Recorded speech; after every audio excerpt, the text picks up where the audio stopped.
ભેદરૂપ છે. જ્ઞાનાવરણાદિ કર્મબંધ રચના તેનું મમત્વ છોડીને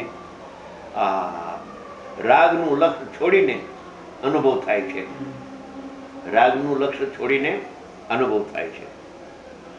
જેટલી અસંખ્યાત લોકમાત્ર ભેદરૂપ છે જ્ઞાનાવરણાદિ કર્મબંધ રચના તેનું મમત્વ છોડીને મમત્વ છૂટે છે. કર્મ છૂટતા નથી. કર્મ છૂટતા નથી. કર્મના લક્ષ્ય અસ્થિરતાનો રાગ પણ છૂટતો નથી, પણ એનું લક્ષ્ય મમત્વ છૂટી જાય છે.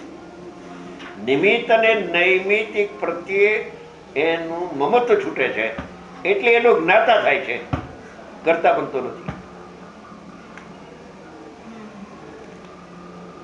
ભાવાર્થ આમ છે કે શુદ્ધ સ્વરૂપનો અનુભવ થતા જેમ નય વિકલ્પો મટે છે, આ નહીં આવો છું ને આ નહીં આવો છો એમ તમામ પ્રકારના વિકલ્પો વિલય પામે છે,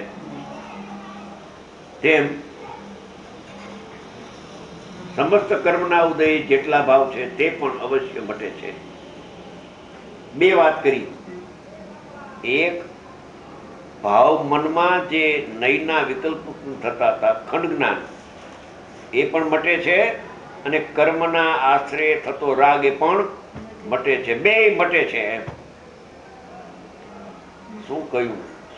અતિન્દ્રિય જ્ઞાન પ્રગટ થાય ત્યારે ઇન્દ્રિય જ્ઞાનનો વ્યાપાર ખંડ જ્ઞાન વિકલ્પ નયોના વિકલ્પ ઉત્પન્ન થતા નથી.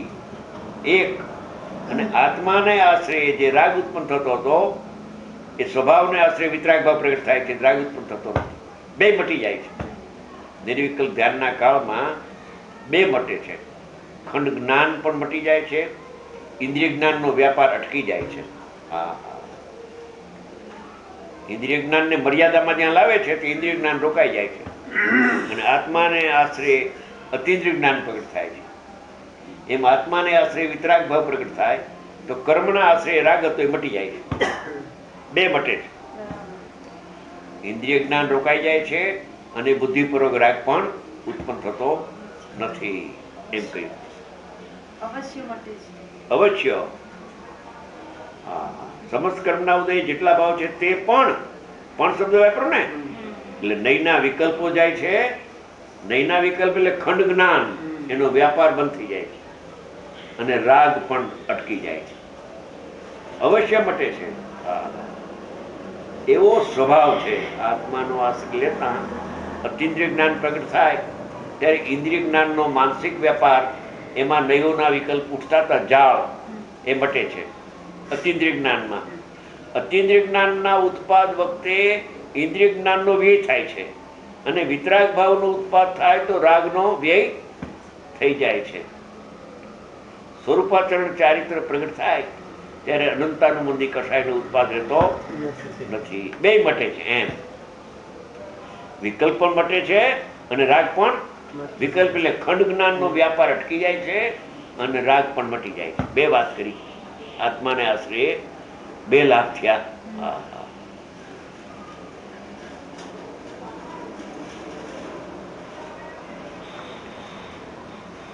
તે પણ અવશ્ય મટે છે. એવો સ્વભાવ છે આત્મા.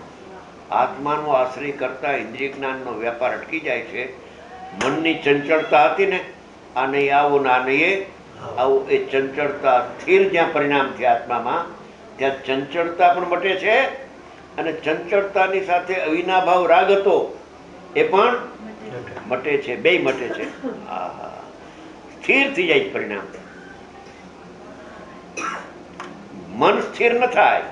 કોઈ કાળે મનને સ્થિર તમે કરવા માંગશો તો નહીં થાય. કરો ટ્રાય. આ બધા ધ્યાનમાં બેસે છે. ધ્યાનની શિબિરો લાગી બહુ અત્યારે. ધ્યાનમાં, માનસિક ધ્યાનમાં સ્થિરતા હોય જ નહીં, અસ્થિર જ થાય. એને લાગે કે મન સ્થિર થયું.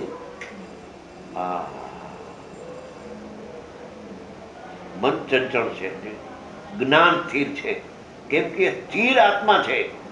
આત્મા સ્થિર છે તો એના આશ્રય આત્માની સ્થિરતા થઈ જાય છે. વિષય બદલે જ નહીં અતિન્દ્રિય જ્ઞાનનો, અને ઇન્દ્રિય જ્ઞાન વિષય બદલ્યા વગર. ઇન્દ્રિય જ્ઞાન અસ્થિર કેમ છે?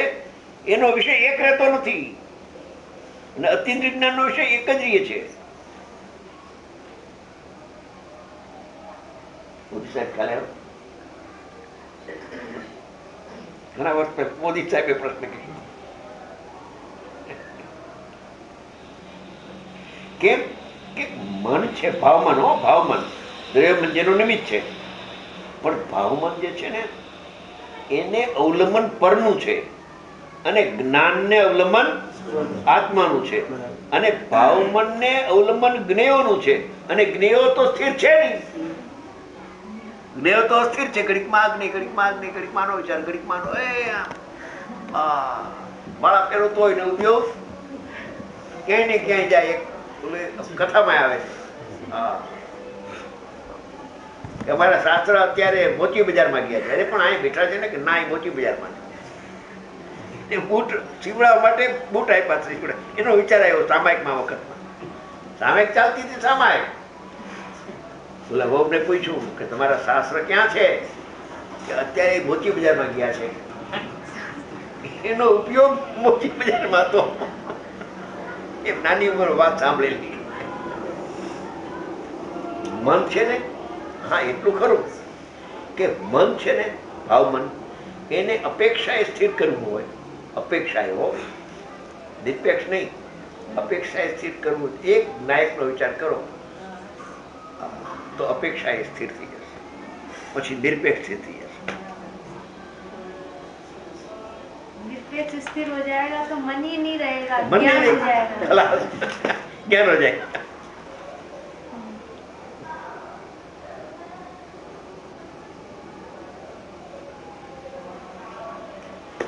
થઈ ગયો.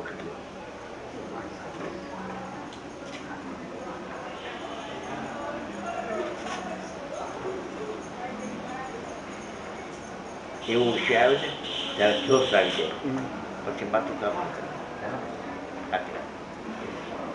આજે કમનું સારું.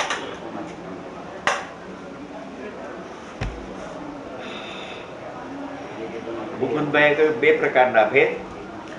જતીનભાઈએ કહ્યું આમાં નિશ્ચય વ્યવહાર શું? એક નિશ્ચય વ્યવહાર ને બીજો પ્રશ્ન બે નિશ્ચય. બે પ્રકારના નિશ્ચય શું હે? બરાબર, બે પ્રકારના નિશ્ચય, દ્રષ્ટિ પ્રધાન નિશ્ચય, જ્ઞાન પ્રધાન. બે પ્રકારના નિશ્ચય એક સમયમાં થાય. નિશ્ચય બે પ્રકારના, સમય એક.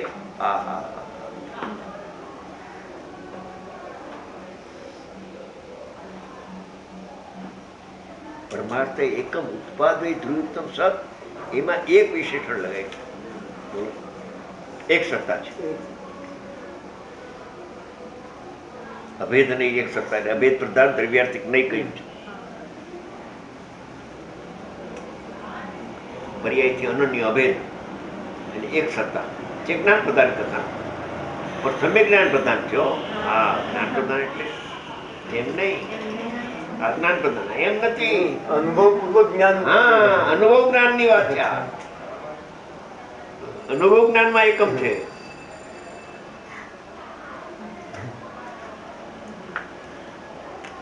આગળ પાછું અહીંયા ચાલે એવું નથી. ના ચાલે નહીં. બસ બરાબર.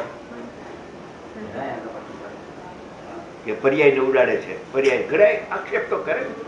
હવે આ પર્યાયને ઉડાવે છે કે જેમ જેમ જાણે છે પર્યાયને જ્ઞાન ઉડાડવાનું શું હોય?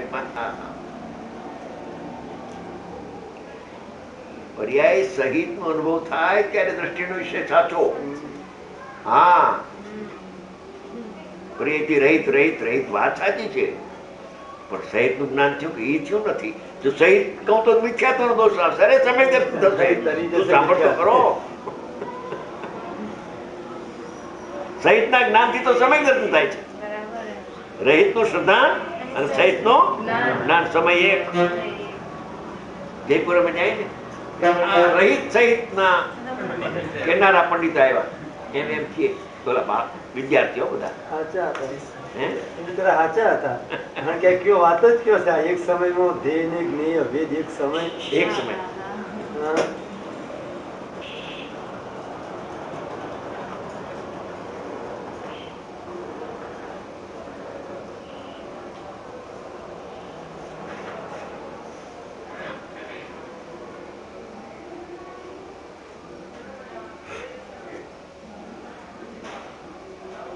આ અનુભૂતિના અનુભૂતિનો વિષય દ્વૈત દેખાતો નથી. દ્વૈત નથી. એક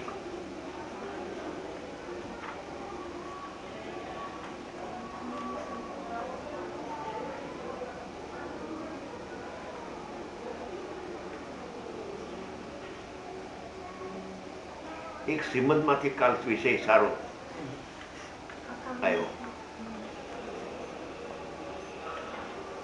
એક પુસ્તક છે મારું, માંથી લઈ લો ને. આવું છે પુસ્તક, અધ્યાત્મ પ્રવચન રત્ન, અપ્ર ર એમ લખેલું છે. આની કોર છે આ પેલું છે. આની કોર છેલ્લું આ એ છે. હા, અપ્ર ને ર લખ્યું છે. જો અપ્ર ને એક શ્રીમદજીનો બહુ સારો ખુલાસો છે. ઘણા વર્ષો થયા બોધ બીજની વાત હું સાંભળતો હતો. સમજી ગયા? વર્ષો થઈ ગયા. આ બોધ બીજ એ છે શું? સમજી ગયા? પછી એક વખત એમ સાંભળી વાત કે શ્રીમદજીને